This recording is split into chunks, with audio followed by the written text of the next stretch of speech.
Même notre sympathie avec la peine ou la joie d'autrui, tant que nous n'en connaissons pas la cause, est toujours extrêmement imparfaite. Des plaintes générales qui n'expriment rien d'autre que la douleur de celui qui souffre suscitent en nous de la curiosité pour sa situation, accompagnée d'une certaine disposition à sympathiser avec lui, plutôt qu'une sympathie réelle et vraiment sensible. La première question que nous posons est « Que vous est-il arrivé ?» Et jusqu'à ce qu'il soit répondu, quoique nous soyons mal à l'aise par l'idée vague de son infortune, et plus torturés encore par nos conjectures sur ce point, notre affinité avec sa passion demeure cependant très peu considérable. Par conséquent, la sympathie ne naît pas tant de la vue de la passion que de celle de la situation qui l'excite. Cette idée est déjà présente chez Hume, où il est dit que la sympathie peut faire naître la passion chez le spectateur à partir de disposition affective qui n'existe nullement chez la personne principalement concernée. L'exemple que Smith utilise quelques lignes plus bas, l'homme qui rougit à la place d'autrui, se retrouve dans le même passage de Hume. Dans le traité, Hutcheson formule une remarque qui se rapproche de cette idée en notant que la compassion rend souvent le mal plus important pour le spectateur que pour la personne qui souffre. Parfois, nous sentons pour autrui une passion qu'il semble entièrement incapable de sentir lui-même. Car lorsque nous nous mettons à sa place, l'imagination fait naître cette passion dans notre cœur, alors que la réalité ne la fait pas naître dans le sien. Smith parle à ce propos de sympathie illusoire ainsi que d'illusion de l'imagination. Nous rougissons de l'impudence et de la grossièreté d'autrui, bien que celui-ci semble n'avoir aucun sens de l'inconvenance de son comportement. C'est que nous ne pouvons nous retenir de sentir la confusion qui devrait être la nôtre, et si nous nous étions conduits d'une manière aussi absurde. De toutes les calamités auxquelles sont exposés les hommes de par leurs conditions mortelles, la peur de la raison apparaît de loin pour ceux qui ont la moindre parcelle d'humanité comme la chose la plus redoutable, et ils observent cet ultime état du malheur humain avec la plus profonde des commisérations. Mais le pauvre infortuné qui s'y retrouve rit et chante peut-être, et il demeure totalement insensible à son propre malheur. Ainsi, la souffrance que l'humanité sent à la vue d'une telle condition ne peut pas être la réflexion d'un quelconque sentiment chez lui qui est réduit à cette condition. Il ne s'agit pas ici de réflexion au sens intellectuel du terme, mais de réflexion à travers le mécanisme de la sympathie. Dans la suite du texte, passion réfléchie est synonyme de passion sympathique et s'oppose au même titre à passion originelle. Chaque homme sent ses propres plaisirs et ses propres douleurs plus sensiblement que ceux des autres gens. Les premiers sont des sensations originelles, les secondes des images réfléchies ou sympathiques de ces sensations. Smith fait allusion à l'usage très différent du sien du terme réflexion chez Locke et Hutcheson lors de sa discussion de la théorie morale de Hutcheson.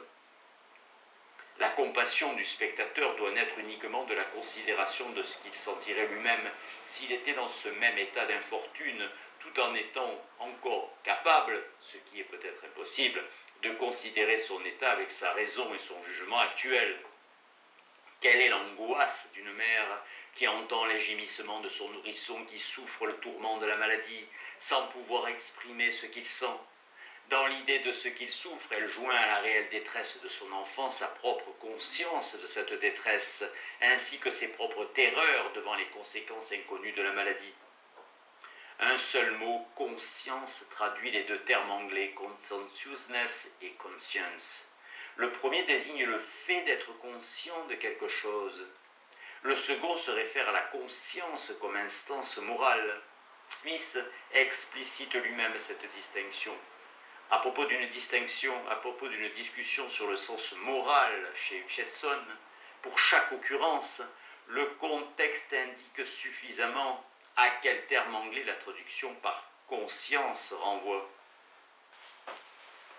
Le nourrisson, toutefois, ne sent que le malaise du moment présent, qui ne peut jamais être important, il ne craint pas le futur, et dans son inconscience et dans son imprévoyance, il est pourvu d'un antidote contre la peur et l'angoisse, ces grands bourreaux de l'âme humaine, contre qui la raison et la philosophie chercheront en vain, quand il sera devenu homme, à le défendre. Smith semble reprendre ici le thème épicurien de l'anticipation, et il y revient plus clairement ailleurs.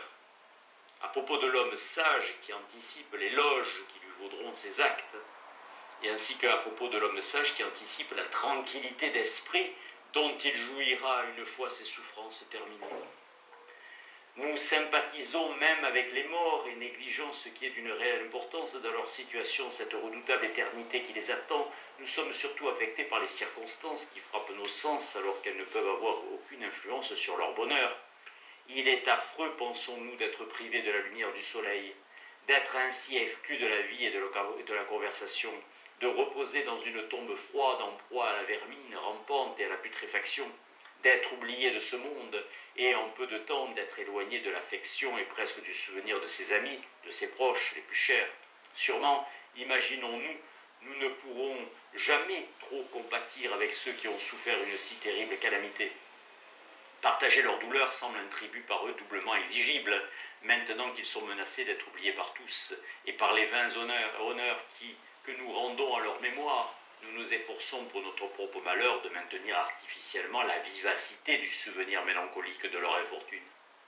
Que notre sympathie ne puisse leur apporter aucune consolation semble être un accroissement de leur malheur. Penser que tout ce que nous pouvons faire est vain et que les regrets, l'amour et les lamentations de leurs amis qui atténuent toute autre sorte de détresse ne peuvent leur apporter aucun réconfort, tout cela sert seulement à exaspérer notre sens de leur misère. Toutefois, le bonheur des morts n'est assurément affecté par aucune de ces circonstances, pas plus que ces pensées ne peuvent perturber la paix profonde de leur repos. L'idée de cette mélancolie lugubre et sans fin que la fantaisie associe naturellement à leurs conditions naît entièrement de ce qu'au changement d'état dont ils furent l'objet, nous joignons notre conscience de ce changement, de ce que nous nous mettons dans leur situation, de ce que, si je peux ainsi m'exprimer, nous logeons nos âmes vivantes dans leur corps inanimé, concevant alors ce que seraient nos émotions en ce cas. C'est à partir de cette illusion de l'imagination que la perspective de notre disparition nous est si terrible, et que l'idée de ces circonstances qui, à n'en pas douter, ne peuvent nous peiner une fois morts, nous rend si malheureux pendant notre vie. De là provient l'un des principes les plus importants de la nature humaine, la peur de la mort. Elle est le grand poison du bonheur. Là encore un thème épicurien, mais aussi et surtout pour Smith un thème stoïcien, voire par exemple Épictète dans les entretiens. Mais aussi ce grand frein à l'injustice dans le genre humain qui, alors qu'elle tourmente et afflige l'individu, préserve et protège la société. D'où l'utilité politique que Smith attribue à la peine de mort, qui par ailleurs repose sur un sentiment naturel de vengeance proportionné au mal subi. Chapitre 2 du plaisir de la sympathie réciproque. Mais quelle que puisse être la cause de la sympathie ou de quelque manière qu'elle puisse être excitée, rien ne nous plaît tant que d'observer chez d'autres hommes une affinité avec toutes les émotions de notre âme, et rien ne nous choque plus que l'apparence du contraire. Ceux qui sont portés à déduire tous nos sentiments de certains raffinements de l'amour de soi se croient capables de rendre compte selon leurs principes de ce plaisir et de cette douleur. Smith accuse les penseurs de l'amour de soi d'être trop guidés par l'esprit de système. L'homme, disent-ils, est conscient de sa faiblesse et du besoin qu'il a de l'assistance des autres. Smith est sans doute soucieux de réfuter avant tout des philosophes modernes comme Hobbes et Mandeville, dont il discute les thèses, mais il semble que ce soit à Polybe qu'il emprunte cet argument. Polybe analyse dans l'histoire la genèse des notions de juste et d'injuste. Face à un acte qui fait du tort à autrui, les hommes exprimeront une réaction devant ce qui arrive et se montreront mécontents de l'état des choses, parce qu'ils prévoient l'avenir et réfléchissent que chacun d'eux se trouvera dans une situation analogue. L'injustice irrite les témoins qui s'associent à l'indignation de leur prochain et projettent l'analogie sur leur propre cas. Il se réjouit toutes les fois qu'il les voit adopter ses propres passions parce qu'il est ainsi assuré de leur assistance. De même, il s'afflige toutes les fois qu'il observe le contraire parce qu'il est alors certain de leur opposition. Mais le plaisir comme la douleur sont toujours éprouvés si instantanément et souvent à propos d'occasions si frivoles qu'il semble évident qu'ils ne peuvent être dérivés de la considération d'un intérêt personnel. Un homme est mortifié quand, après s'être efforcé de divertir la compagnie, il regarde autour de lui et constate que personne d'autre que lui ne rit de ses plaisanteries. Au contraire, la gaieté de la compagnie lui est très agréable et il considère cette correspondance de leurs sentiments et des siens comme le plus grand applaudissement. Applause est traduit par applaudissement. On peut ainsi distinguer applause de deux termes qui lui sont proches. Approbation, rendu par approbation, et praise, rendu par éloge. Ce terme est utilisé au singulier dans un sens vieilli, où il exprime le fait de manifester sa satisfaction. Il a l'avantage d'évoquer le vocabulaire du théâtre, enfilant ainsi la métaphore smithienne du spectateur.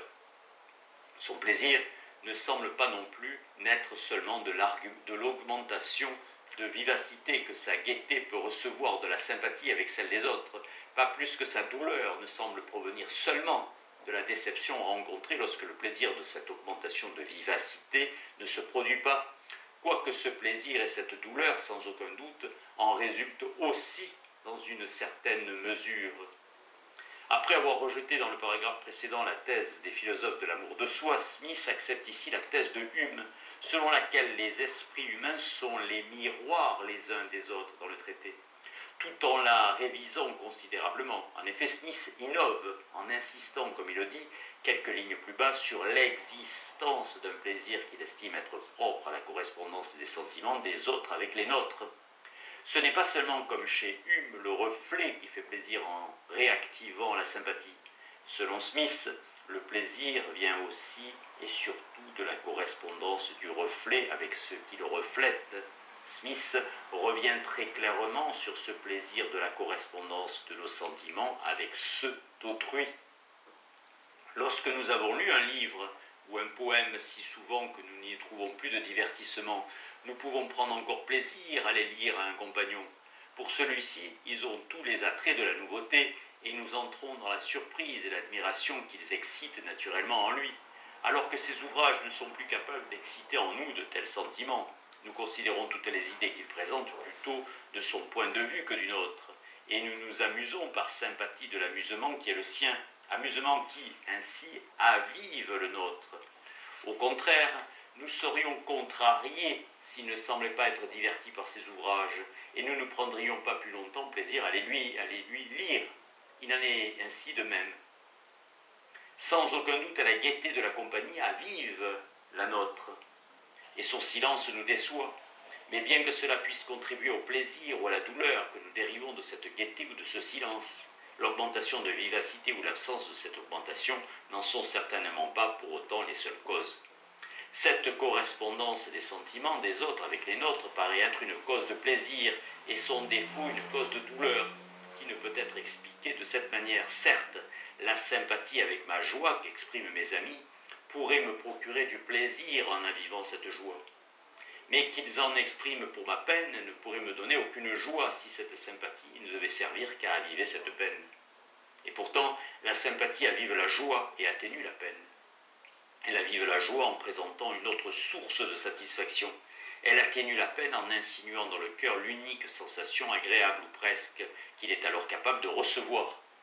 Sur ce point, nous pouvons observer que nous sommes toujours plus soucieux de communiquer à nos amis nos passions désagréables que nos passions agréables, que nous retirons encore plus de satisfaction de la sympathie avec celle-là qu'avec celle-ci, que nous sommes plus que tout choqués par l'absence de sympathie avec les premières. Combien les malheureux ne sont-ils pas soulagés dès qu'ils ont trouvé une personne à qui communiquer la cause de leur chagrin?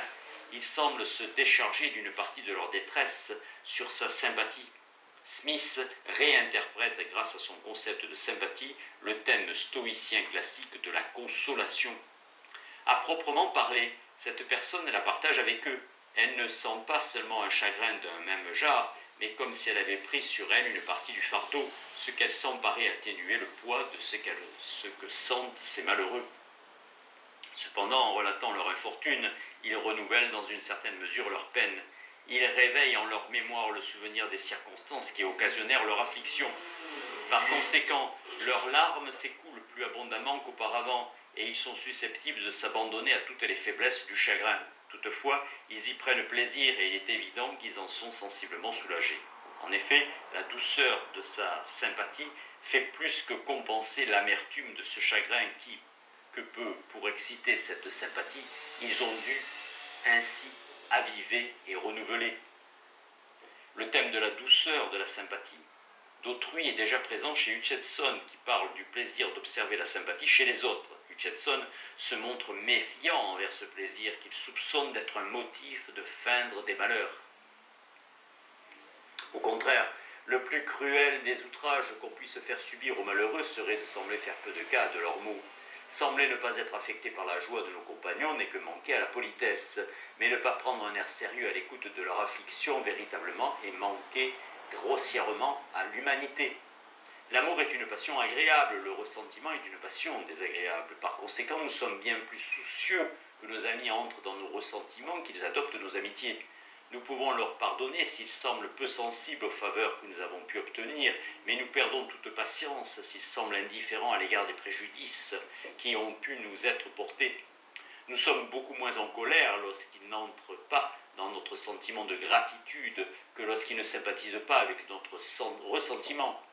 Ils peuvent facilement s'abstenir d'être amis avec nos amis, mais ils peuvent difficilement éviter d'être ennemis de ceux avec qui nous sommes en désaccord.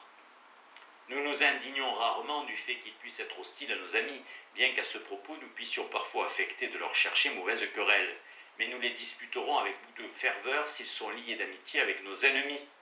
Les passions agréables de l'amour et de la joie peuvent satisfaire et soutenir le cœur sans plaisir auxiliaire. Les émotions amères et douloureuses de la peine et du ressentiment requièrent plus fortement la consolation apaisante de la sympathie. Dans un quelconque événement, tout comme la personne principalement intéressée est contente de notre sympathie et blessée par son absence, nous aussi semblons contents quand nous sommes capables de sympathiser avec elle et blessés quand nous en sommes incapables. Nous nous précipitons non seulement pour congratuler celui qui est couronné de succès, mais aussi pour partager la peine de l'affligé. Et le plaisir que nous trouvons dans la conversation de celui-ci avec qui nous pouvons par sympathie partager entièrement toutes les passions de son cœur semble faire plus que compenser la douleur de ce chagrin qui nous affecte à la vue de sa situation. Voir les remarques de Butler sur le plaisir pris à la compassion pour les malheurs d'autrui dans Sermon. Il est toujours désagréable, au contraire, de sentir que nous ne pouvons pas sympathiser avec lui. Au lieu d'être contents de cette absence de douleur sympathique, nous sommes blessés de découvrir que nous sommes incapables de partager son malaise. Quand nous entendons quelqu'un se lamenter bruyamment sur ses infortunes et que, ramenant en nous-mêmes son cas, nous ne sentons pas qu'elle produise un tel effet violent, nous sommes choqués par sa peine. Et parce que nous ne pouvons entrer dans ce sentiment, nous l'appelons pusillanimité et faiblesse. D'autre part, nous sommes mélancoliques à la vue d'une personne trop heureuse ou excessivement transportée, comme on dit, par la moindre bonne fortune. Nous sommes désobligés même par sa joie, et parce que nous ne pouvons pas l'accompagner, nous l'appelons frivolité ou folie. Nous perdons même notre bonne humeur si notre compagnon rit plus bruyamment ou plus longuement d'une plaisanterie que nous croyons qu'elle mérite, c'est-à-dire plus que nous sentons que nous-mêmes pourrions en rire. Chapitre 3 de la manière dont nous jugeons de la convenance ou de l'inconvenance des affections des autres hommes selon leur accord ou leur dissonance avec les nôtres. Convenance traduit propriety, comme Smith le laisse entendre plus loin en distinguant la propriety de la vertu. Cette notion est directement reprise du stoïcisme. Quand les passions originelles de la personne principalement concernée sont en parfait accord avec les émotions sympathiques du spectateur, elles apparaissent nécessairement à ce dernier justes, convenables et adéquates à leurs objets. Au contraire, qu'en ramenant à l'intérieur de soi le cas, le spectateur trouve que ses passions ne coïncident pas avec ce qu'il sent. Elles lui apparaissent nécessairement injustes, inconvenantes et inadéquates aux causes qui les ont excitées.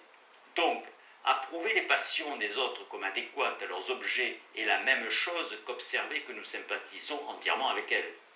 Et ne pas les approuver comme telles revient à observer que nous ne sympathisons pas entièrement avec elles.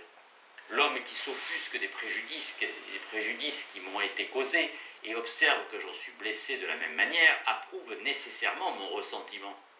L'homme dont la sympathie accompagne ma peine ne peut qu'en reconnaître le caractère raisonnable. Celui qui admire le même poème ou la même peinture exactement comme je le fais doit sûrement convenir de la justesse de mon admiration. Celui qui rit de la même plaisanterie, et le fait autant que moi, ne peut nier la convenance de mon rire. Au contraire, la personne qui, en ces différentes occasions, ne sent pas d'émotion comparable à la mienne, ou sent une émotion qui ne lui est pas proportionnée, ne peut éviter de désapprouver mes sentiments compte tenu de leur dissonance avec les siens.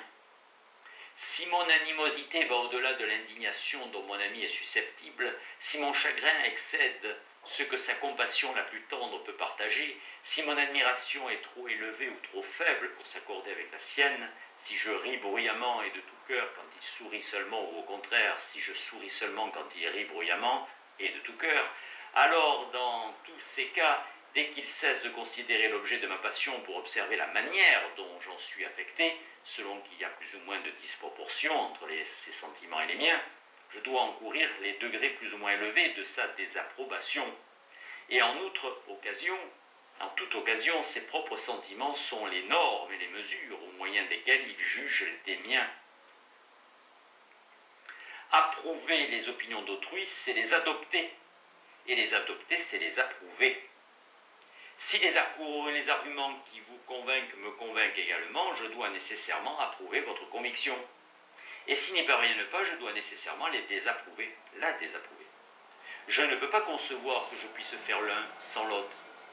Donc chacun reconnaît qu'approuver ou désapprouver les opinions d'autrui ne signifie pas autre chose qu'observer leur accord ou leur désaccord avec les siennes.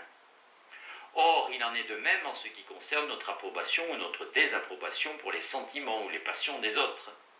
Il arrive certes qu'en certaines occasions, nous semblions approuver sans aucune sympathie ou sans aucune correspondance des sentiments.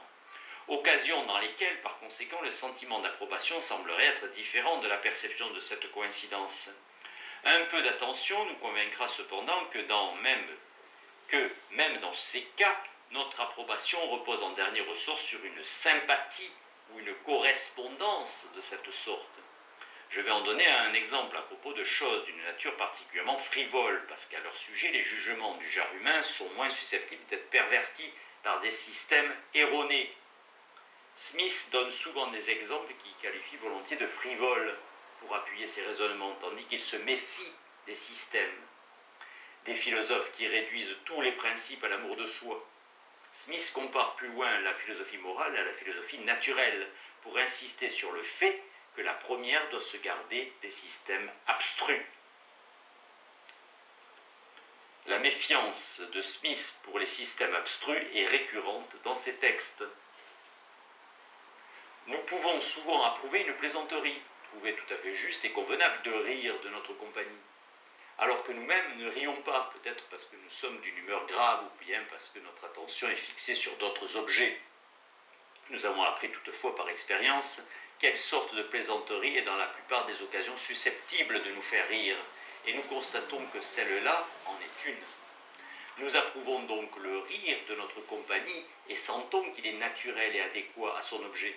En effet, bien que dans notre actuelle disposition d'esprit, nous ne pouvons pas aisément entrer dans l'humeur de la compagnie, nous sommes sensibles à ce que, dans la plupart des occasions, nous devrions nous joindre cordialement à ce rire.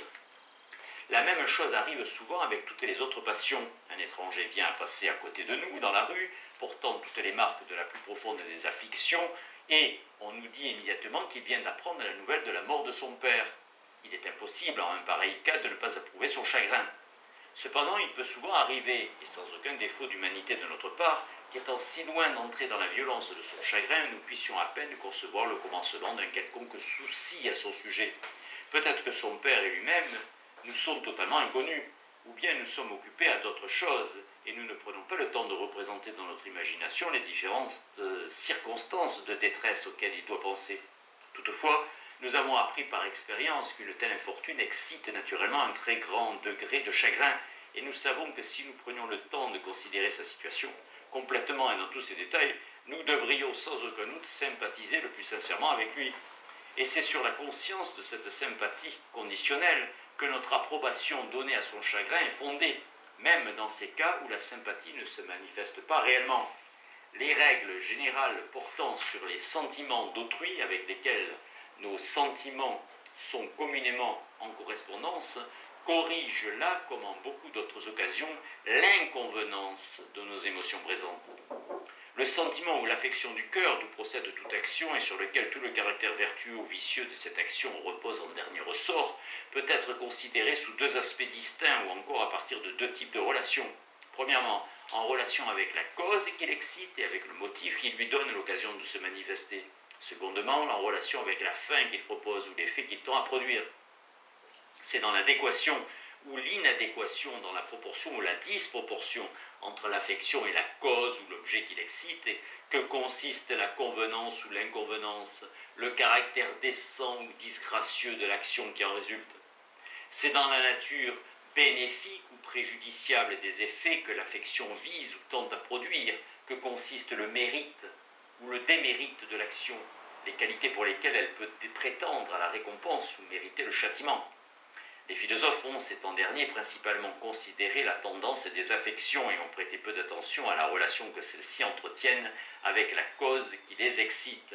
Smith pense ici principalement à Hume et à la façon dont il rend compte des jugements moraux à partir du plaisir immédiat ou de l'utilité différée, qui sont les effets des actions vertueuses.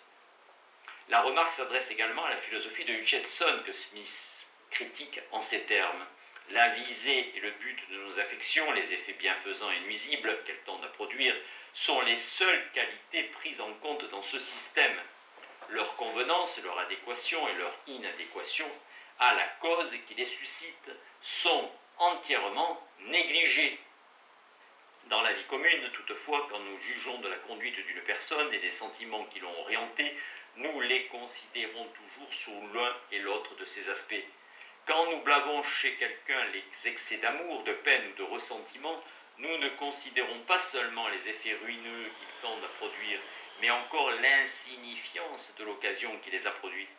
Le mérite de la personne qui a ses faveurs, disons-nous, n'est pas si grand, son infortune n'est pas tant redoutable, la provocation dont il a été l'objet n'est pas aussi extraordinaire que tout cela justifie une passion si violente. Nous aurions dû excuser, peut-être approuver, la violence de son émotion si la cause lui avait été en quelque manière proportionnée. Quand nous jugeons ainsi d'une affection comme proportionnée ou disproportionnée à la cause qui l'excite, il n'est guère possible que nous fassions usage d'une autre règle ou d'un autre canon que l'affection correspondante en nous-mêmes. Si, ramenant en nous le cas, nous trouvons que les sentiments aussi occasionnés coïncident et concordent avec les nôtres, nous les approuvons nécessairement comme proportionnés et adéquats à leurs objets, sinon nous les désapprouvons nécessairement comme extravagants et disproportionnés. Chaque faculté est la mesure par laquelle un homme juge de la faculté semblable chez autrui. Voir Hutcheson dans Moral Sense. Chacun juge des affections des autres par son propre sens. Je juge de votre vue par ma vue, de votre oui par mon oui, de votre raison par ma raison, de votre ressentiment par mon ressentiment, de votre amour par l'amour que je peux sentir. Je n'ai ni ne peux avoir d'autre moyen d'en juger.